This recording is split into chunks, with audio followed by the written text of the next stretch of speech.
ఈనాటి దేవుని సందేశం. ఈరోజు వాక్యాలు మనకు రెండు జీవితాలను చూపిస్తున్నాయి, సొలొమోను మరియు సీరోఫెనీషియా స్త్రీ. సొలొమోను దేవుని ఆశీర్వాదం పొందినవాడు. జ్ఞానం, మహిమ అన్నీ ఉన్నా అతని హృదయం కొంచెం కొంచెంగా దేవుని నుండి దూరమైంది. ఇది మనకు హెచ్చరిక.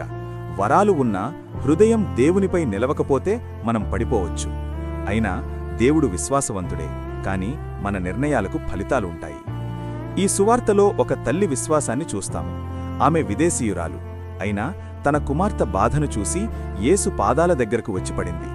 యేసు మాటలు మొదట కఠినంగా అనిపించినా ఆమె వెనక్కి తగ్గలేదు. వినమ్రతతో, నమ్మకంతో ఇలా చెప్పింది, బల్లక్రింద ఉన్న కుక్కపిల్లలు కూడా మొక్కలు తింటాయి. ఆ ఒక్క మాటలో ఎంత గొప్ప విశ్వాసముంది! యేసు కృపలో చిన్న భాగం చాలు అని ఆమె నమ్మింది. ఆ విశ్వాసమే ఆమె కుమార్తెకు స్వస్థతను తెచ్చింది. అయితే మన జీవితాన్ని మనమే ప్రశ్నించుకోవాలి. మనము సొలొమోనులాగా కొంచెం కొంచెంగా దేవుని నుండి దూరమవుతున్నామా, లేక ఆ స్త్రీలాగా వినమ్రతతో, సంపూర్ణ విశ్వాసంతో యేసును ఆశ్రయిస్తున్నామా? దేవుడు మనందరినీ దీవించునుగాక.